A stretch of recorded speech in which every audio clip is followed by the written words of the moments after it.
आज बच्चों हम बात करेंगे इलेक्ट्रॉन वोल्ट पर। अब इलेक्ट्रॉन वोल्ट है क्या? सबसे पहले इसके बारे में आपको एक छोटी सी बेसिक इंफॉर्मेशन होनी चाहिए कि बेसिकली इलेक्ट्रॉन वोल्ट एनर्जी की यूनिट है। ये एक इलेक्ट्रिकल एनर्जी की स्मॉलर यूनिट है जिसका इस्तेमाल अक्सर हम न्यूक्लियर रेडिएशंस में करते हैं और वहां इस्तेमाल करते हैं जहां पर हमें एनर्जी की छोटी यूनिट्स को डील करना होता है। सो याद रखें कि this is the unit of the electrical energy और ये छोटी यूनिट्स में से एक यूनिट है। ठीक है। सो अगर इसको अगर हम डिफाइन करें कि इलेक्ट्रॉन वोल्ट है क्या, तो इलेक्ट्रॉन वोल्ट असल में ये एनर्जी का एक्वायर करना या एनर्जी का लॉस कर देना, ये इलेक्ट्रॉन वोल्ट होता है। हम कंसीडर करते हैं कि हमारे पास एक इलेक्ट्रॉन है। जैसे कि बच्चों मैंने यहां पर आपको दो इलेक्ट्रिक प्लेट्स दिखाई, एक पर पॉजिटिव चार्ज, दूसरी पे नेगेटिव चार्ज। एक को नाम दे दिया प्लेट ए और दूसरी को नाम दे दिया प्लेट बी। अगर मैं आपसे कहता हूं कि इन दोनों प्लेट्स के दरमियान अगर पोटेंशियल डिफरेंस 1 वोल्ट का हो, अब 1 वोल्ट पोटेंशियल डिफरेंस में यहां पर आपको दिखा भी देता हूं। सपोज किया कि प्लेट ए और बी के दरमियान जो इलेक्ट्रिक फील्ड बन रही है और इसकी वजह से जो पोटेंशियल डिफरेंस बनता है बच्चों, अगर वो 1 वोल्ट का हो और ये इलेक्ट्रॉन इस इलेक्ट्रिक फील्ड के अंदर जो एनर्जी गेन करेगा मोशंस की वजह से, चाहे वो पॉजिटिव से नेगेटिव की तरफ आते हुए गेन करे या लॉस करे या नेगेटिव से पॉजिटिव जाते हुए एनर्जी को लॉस या गेन करे, वो एनर्जी कहलाएगी इलेक्ट्रॉन वोल्ट। शर्त क्या है कि दोनों प्लेट्स के दरमियान का जो पोटेंशियल डिफरेंस है वो 1 वोल्ट हो। अब बच्चों यहां पर मैंने वर्ड इस्तेमाल किया एनर्जी का गेन करना या एनर्जी का लॉस हो जाना।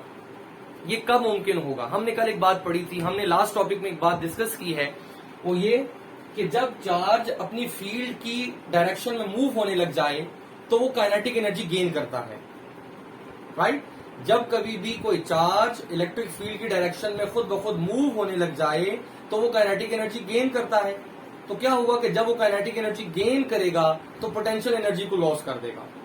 इसी तरह से अगर हम किसी चार्ज को अगेंस्ट इलेक्ट्रिक फील्ड मूव करवा देते हैं बाय अप्लाइंग एक्सटर्नल फोर्स, तो उस एक्सटर्नल फोर्स की वजह से वो वर्क डन तो करेगा, फील्ड से अगेंस्ट मूव तो करेगा, लेकिन उस सिचुएशन में क्या होगा, वो पोटेंशियल एनर्जी को करेगा गेन और काइनेटिक एनर्जी को कर देगा लॉस।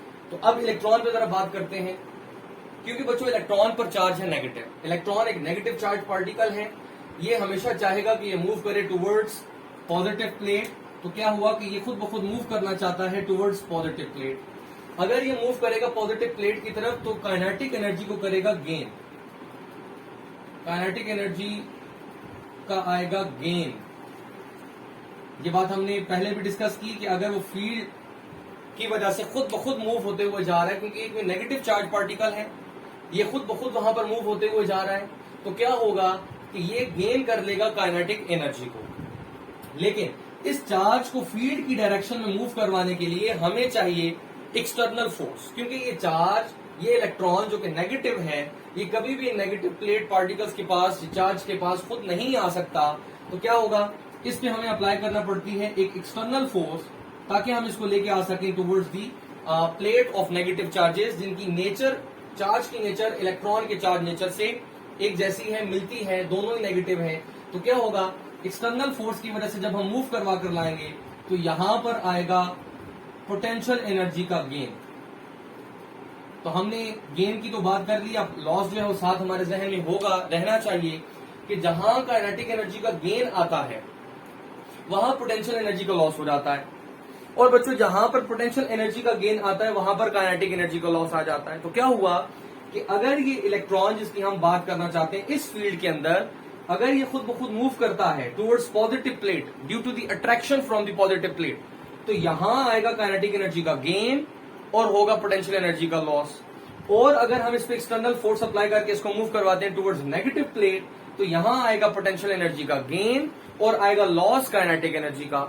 इस दौरान जो बच्चों इस इलेक्ट्रॉन ने एनर्जी स्टोर की या लॉस की अपने इस वर्क की वजह से, that energy is known as the electron volt, but the condition is that the potential difference in between the plates should be 1 volt.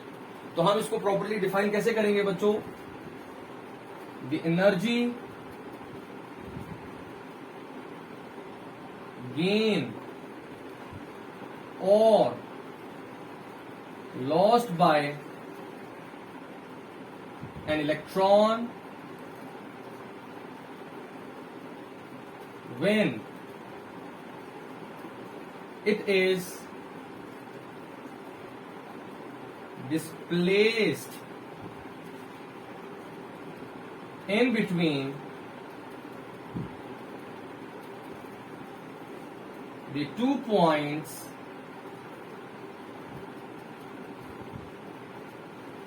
having potential difference of 1 volt is known as electron volt.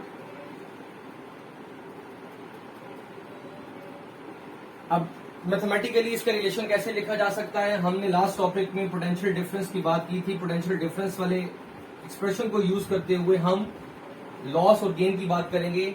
अगर हम potential difference का formula लिखें तो change in potential difference is actually the cause of the change in potential energy और potential energy of a charge, जो कि हमने last topic में डिस्कस की थी। Change in potential energy per unit charge is equals to the change in potential और the cause of potential difference. अगर इस फॉर्मूला को हम रीअरेंज कर दें, क्योंकि यहां पर हम पोटेंशियल एनर्जी और काइनेटिक एनर्जीज दोनों की बात करना चाहते हैं, तो मैं यहां से लिख सकता हूं delta U equals to delta V, साथ में आ जाएगा हमारे पास चार्ज क्यू। तो अब हमने कंडीशन में क्या कंसीडर किया हुआ है कि delta V potential difference should be equals to 1 volt.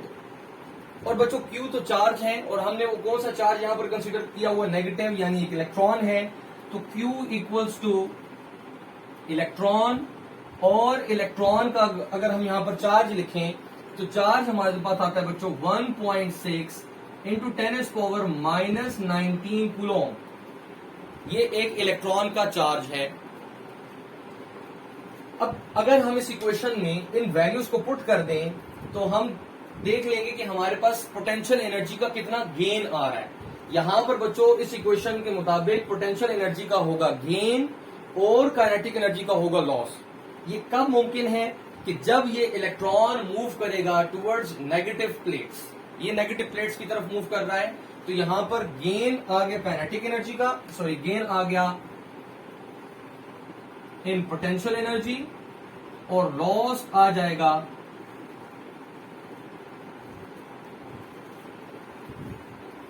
In kinetic energy.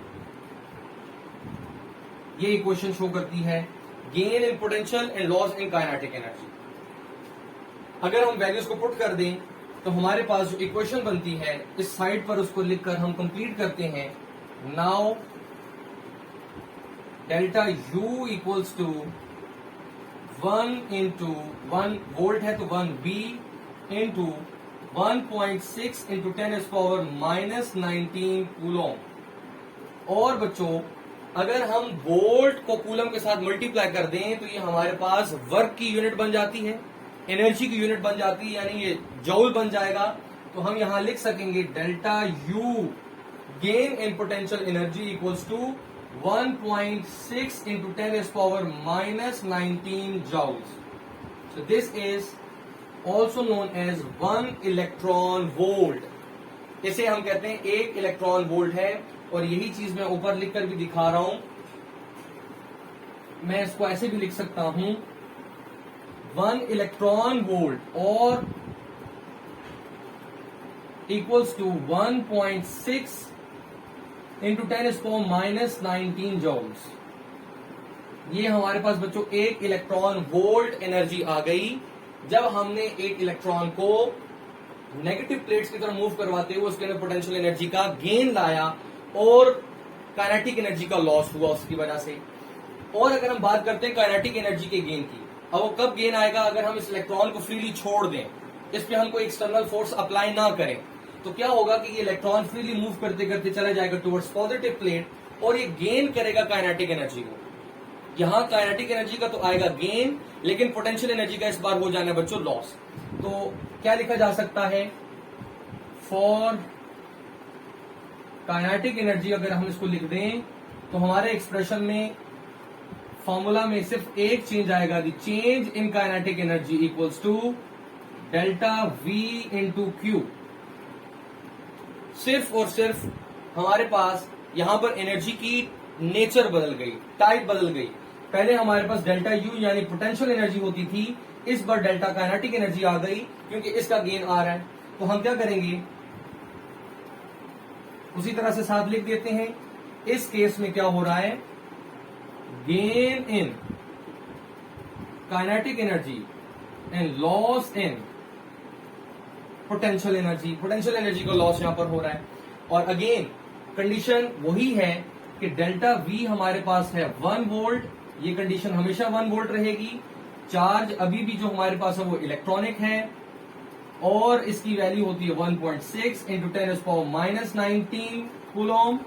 तो क्या होगा कि अगर यहां पर हम काइनेटिक एनर्जी का गेन निकालते हैं तो वो गेन भी बच्चों हमारे पास आएगा 1 वोल्ट इंटू 1.6 इंटू 10⁻⁻19 कूलॉम, और वोल्ट इंटू कूलम बन जाता है जॉउल। तो ये बन जाएगा 1 electron volt equals to 1.6 into 10⁻⁻19 joules. अब ये भी हमारे पास एक इलेक्ट्रॉन वोल्ट है, but in a situation when there is a gain in kinetic energy, whenever the charge is freely moving against the electric field or moving towards the positive plate। जबकि बाकी condition same है, charge हमारा वही है और potential difference हमारे पास वही बच्चों 1 वोल्ट का है। तो फोकस करें अगर आप यहां पर, तो हमें नजर ये आता है कि इलेक्ट्रॉन की जो एनर्जी का गेन है और जो लॉस है वो बराबर है। यानी ये जो वैल्यू निकाली थी, यहां पोटेंशियल एनर्जी का गेन था और इतना लॉस आ गया काइनेटिक का। यहां पर क्या हुआ, उतना ही काइनेटिक एनर्जी का गेन आ गया और उतना ही पोटेंशियल एनर्जी का लॉस आ गया। सो बोथ एक्चुअली रिप्रेजेंट्स अस 1 इलेक्ट्रॉन वोल्ट और the smaller unit of electrical energy. तो ये चीज आपके जहन में रहनी चाहिए, electron volt is the smaller unit of electrical energy. तो ये बच्चों हमारे पास था इलेक्ट्रॉन वोल्ट का कॉन्सेप्ट।